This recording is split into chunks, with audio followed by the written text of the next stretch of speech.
This video was created with the support of artificial intelligence for educational and narrative purposes. For decades, it was believed that the Titanic had been completely mapped. But deep in the North Atlantic, nearly 4,000 meters below the surface, the ship still holds scenes rarely seen. What remains here is not just corroded steel, but silent records of human decisions made in a matter of minutes. Before we move deeper into this underwater tomb and witness what the ocean has preserved since 1912, like the video, subscribe to the channel, and tell us in the comments if you're ready to explore the sunken Titanic with us.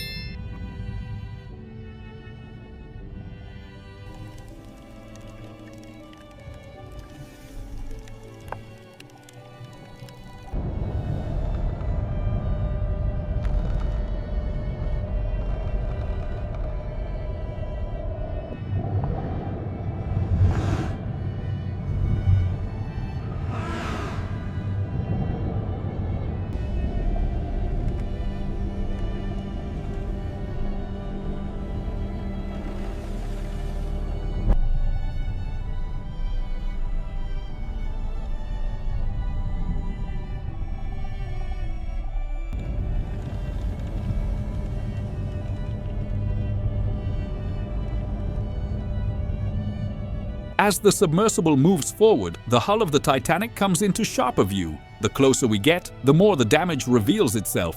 Warped steel plates, coated in rust and marine life that has grown for more than a century.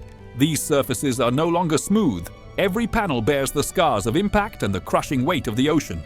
Faint traces of the ship's name are still visible, nearly erased by time. The depth is constant. The isolation, absolute. Here, there is no human motion. Only the enduring presence of the ship and the ocean that has surrounded it since 1912.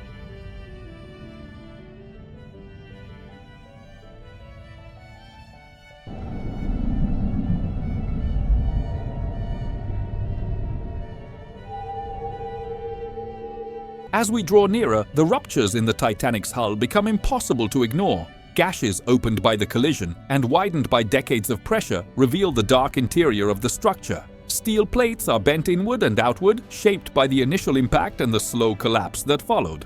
Water moves in and out of these openings, carrying particles and small organisms with it. The ship does not appear as a monument, but as a fragile structure, constantly reshaped by the ocean since 1912.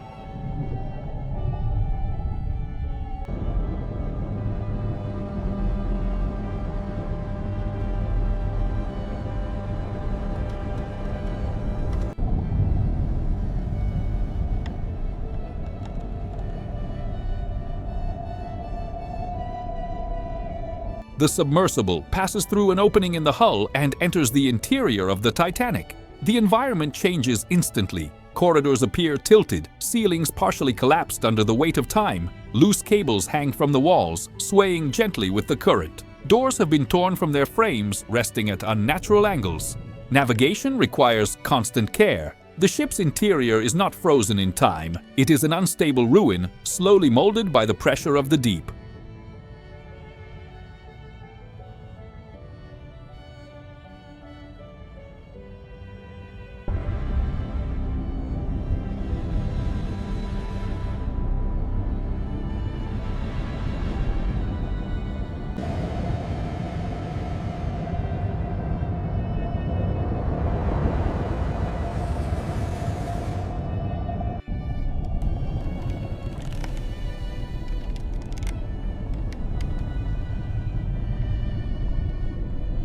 Inside the ship, everyday objects appear exactly where they were left behind. Plates remain fixed to the floor, held in place by the tilt of the structure. Cutlery lies scattered, slowly displaced by decades of subtle currents. Glass bottles, decayed fabrics, and crushed suitcases fill the space in silence. Nothing was collected, nothing was arranged. These objects do not tell individual stories, but they point to lives cut short, preserved only by darkness and cold.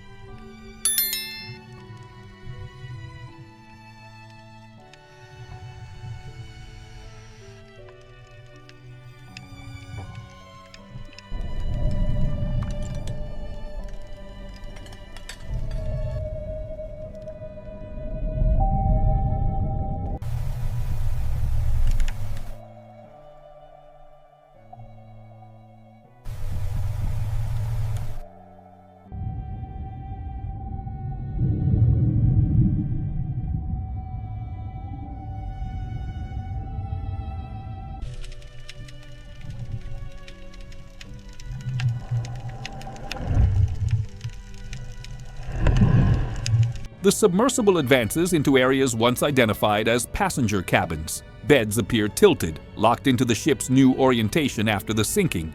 Wardrobes stand open, not by choice but by structural collapse. Shoes remain on the floor, alongside clothing and personal belongings. Nothing has been moved since that night. What we see is a frozen space, where time didn't move forward. It only settled over what was left behind.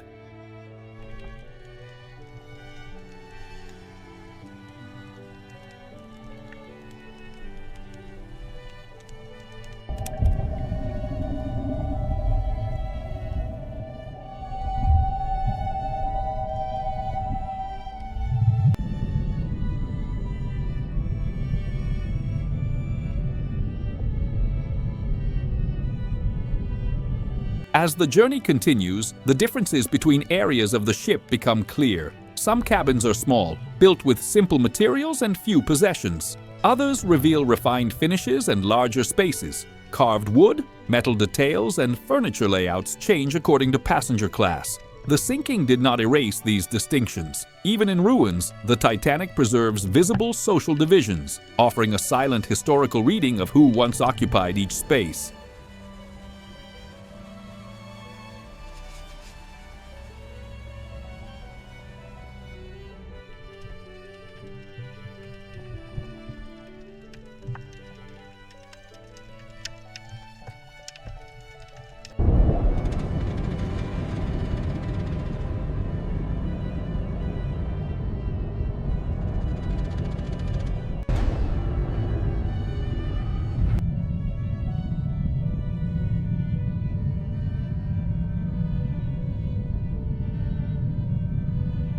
Among the wreckage, objects tied directly to time itself appear. Clocks remain frozen, marking hours that never moved beyond that night. Suitcases lie torn open, weakened by impact and relentless pressure. Some labels are still readable, resisting more than a century of decay. Here, human time stopped abruptly. Ocean time never did. It moves slowly, steadily, and without mercy.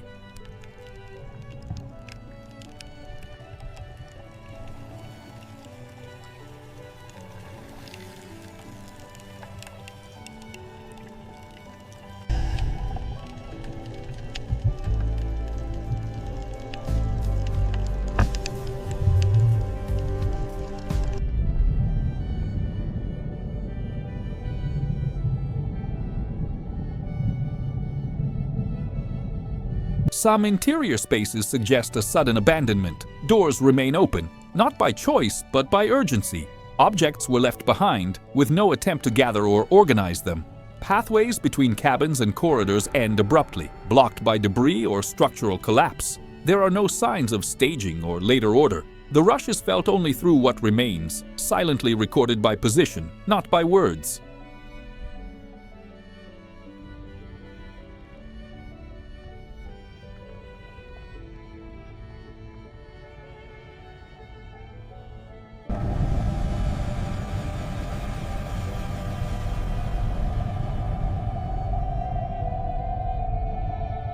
The exploration moves deeper inside. The submersible's light sweeps through empty corridors, revealing tilted structures and sediment-covered surfaces.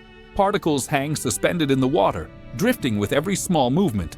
There are no objects in use, no signs of life, and yet the feeling of past presence remains. The tension builds quietly, shaped only by space, depth, and the absence of human motion.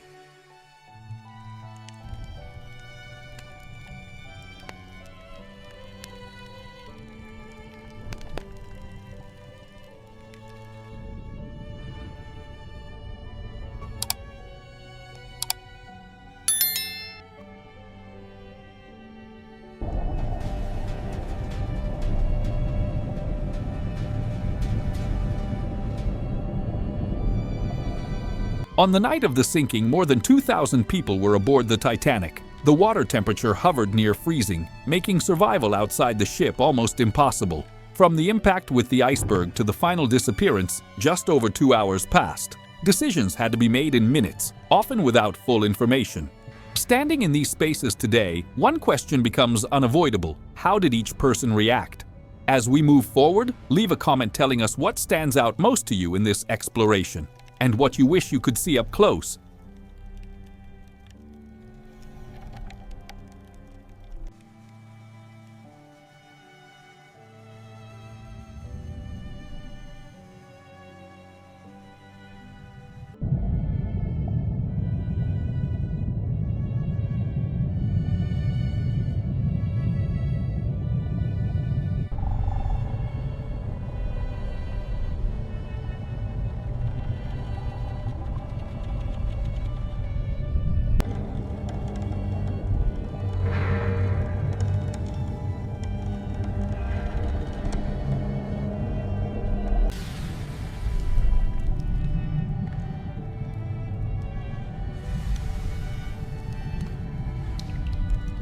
Some cabins remain surprisingly preserved. The doors are nearly closed, not because of later human action, but because these areas were less affected by the initial collapse. The structure here shows fewer deformations. Objects remain almost organized. Beds, furniture, and personal items stay in their original positions. These spaces suggest areas untouched by escape routes. No hurried footsteps passed through, only silence, only isolation.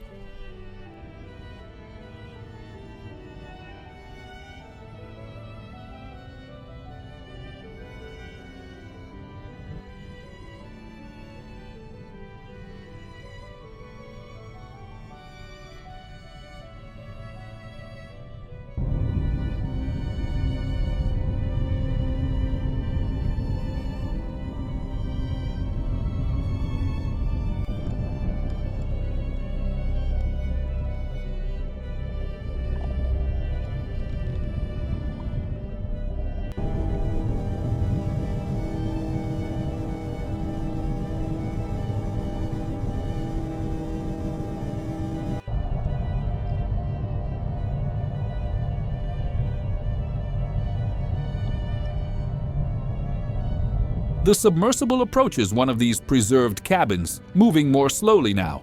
Entry is careful, avoiding any contact with the structure. Inside, the bed remains tilted, with decayed fabric still clinging to metal.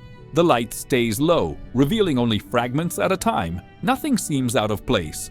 In the background of the frame, a detail begins to emerge, drawing attention without fully revealing itself.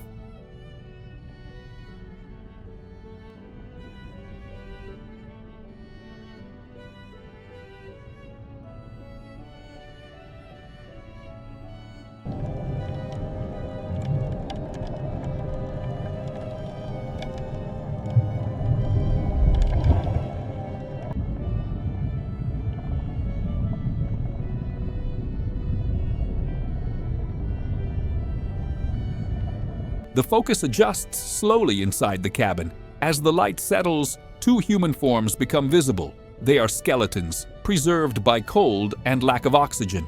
One belongs to an adult, the other to a child. Their position shows no sign of movement or escape. The adult rests against the wall, arms wrapped around the child. The posture speaks clearly, a final act of protection that endured to the end.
Observation continues with care and restraint. The position of the remains tells a silent story. The adult's arms stay closed around the smaller body, forming a protective frame. The child's skull rests against the chest, showing closeness maintained until the final moment.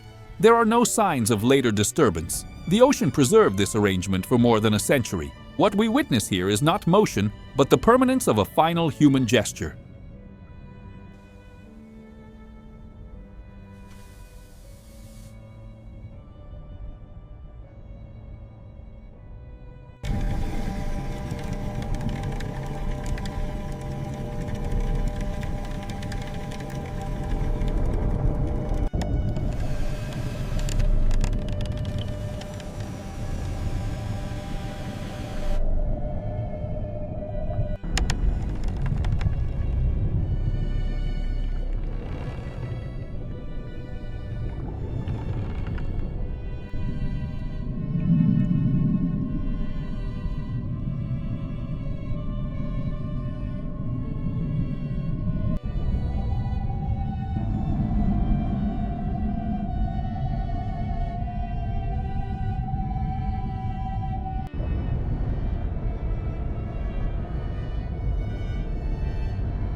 After the discovery, there is no action. The submersible remains still for a moment, keeping its distance. The scene does not change. Then, slowly, it begins to withdraw, without abrupt movement. The cabin fades back into darkness. Nothing is touched. Nothing is disturbed. The sound of water takes over. The silence does not mean absence. It means respect.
The evidence allows only limited interpretation. Historical records show that women and children were among the last to remain on board, but no specific identities can be assigned to scenes like this. Science avoids names, avoids personal stories, avoids final conclusions. What can be analyzed is position, context, and time. Anything beyond that crosses from evidence into assumption.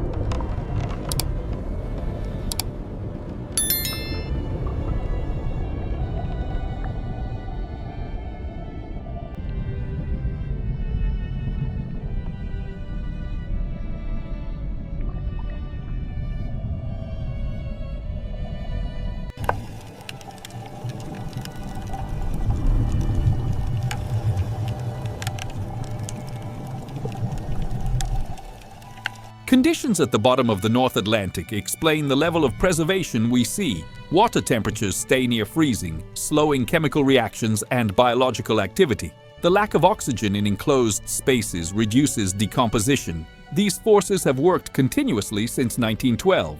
The result is not intentional conservation, but an extreme environmental balance. Preservation here is not planned. It is a consequence of cold, depth, and isolation.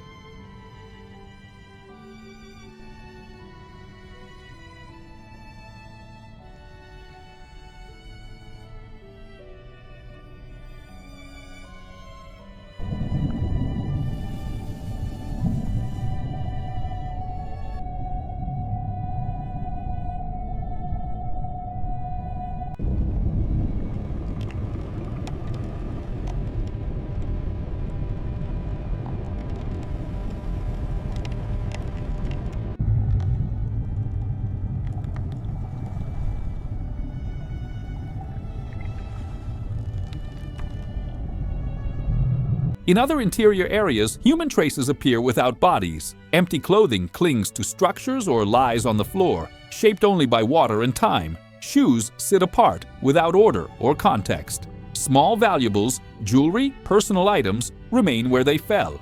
These signs point to human presence but offer no identity. They are indirect markers of lives that vanished, preserved only by the environment.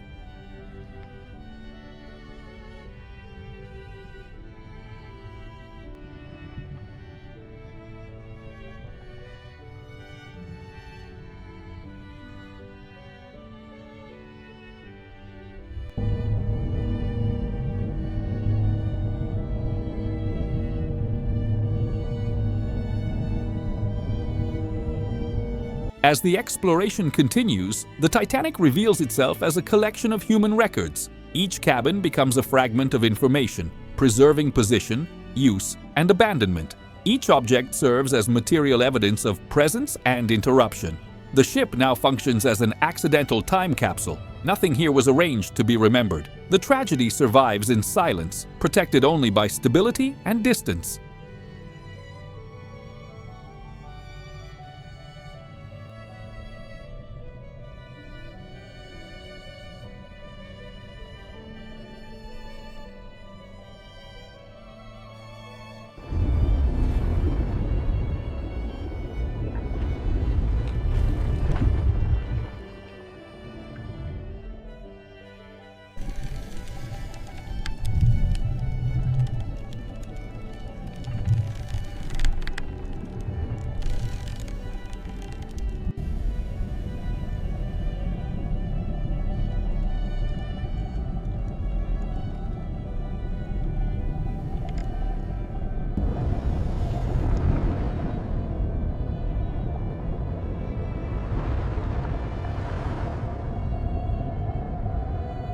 Not every part of the Titanic can be explored. Some sections remain inaccessible due to collapse and extreme fragility. Moving beyond certain points puts both equipment and sight at risk. Corroded structures cannot withstand contact. Modern exploration operates within strict limits. What cannot be touched is respected. Preservation depends on restraint.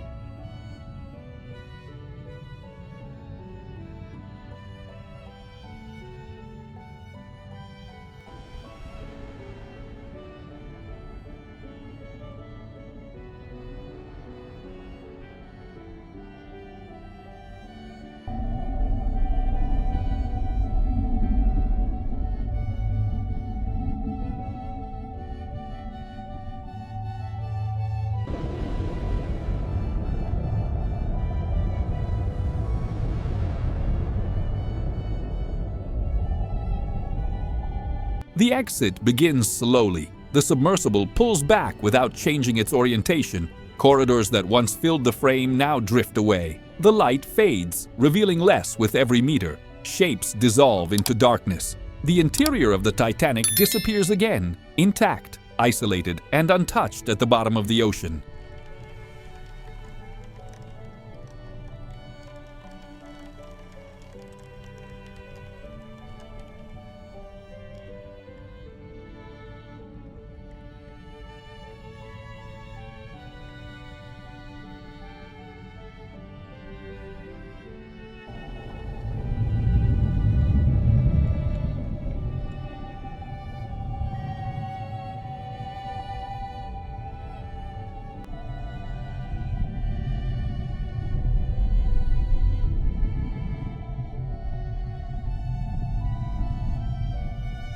Outside once more, the hull comes into view, fragmented, silent. Marine life spreads across corroded steel, covering surfaces once smooth.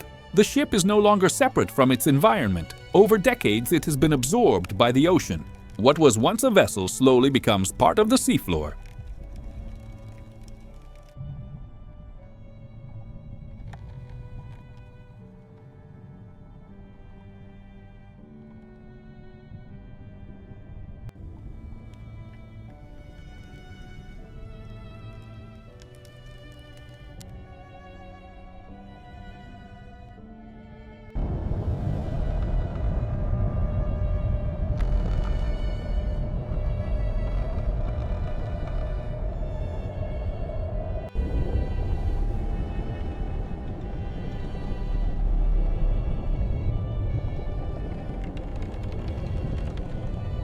More than a century after the sinking, the Titanic shows clear signs of ongoing decay. Metal structures weaken, sections collapse under their own weight. Microorganisms consume the steel, accelerating its loss.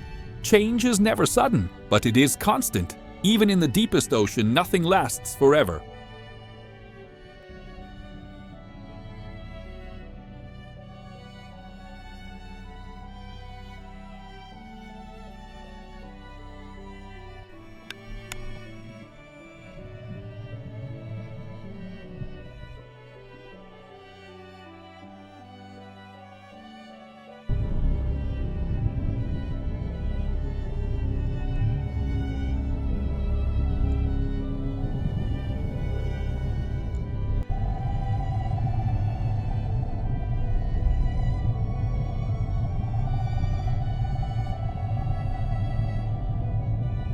The final retreat begins. The submersible's light slowly pulls away from the hull. Details fade. The Titanic returns to the deep darkness it never truly left.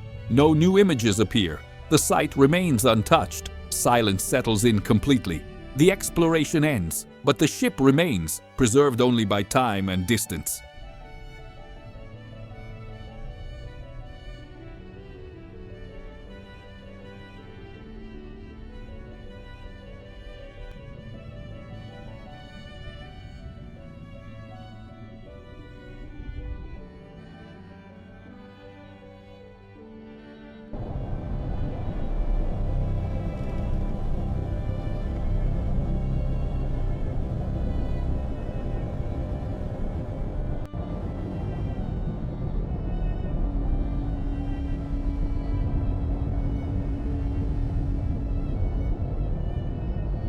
Darkness fills the frame once again. On the ocean floor, silence is absolute. There is no motion, only the steady presence of the environment that surrounds the wreck. The Titanic remains where it fell, far from the surface and from human time. What remains is not just steel, but the record of choices and final moments. The ship keeps secrets that belong not to engineering or navigation, but to the human experience at the edge of the end. The image fades, leaving only respect behind.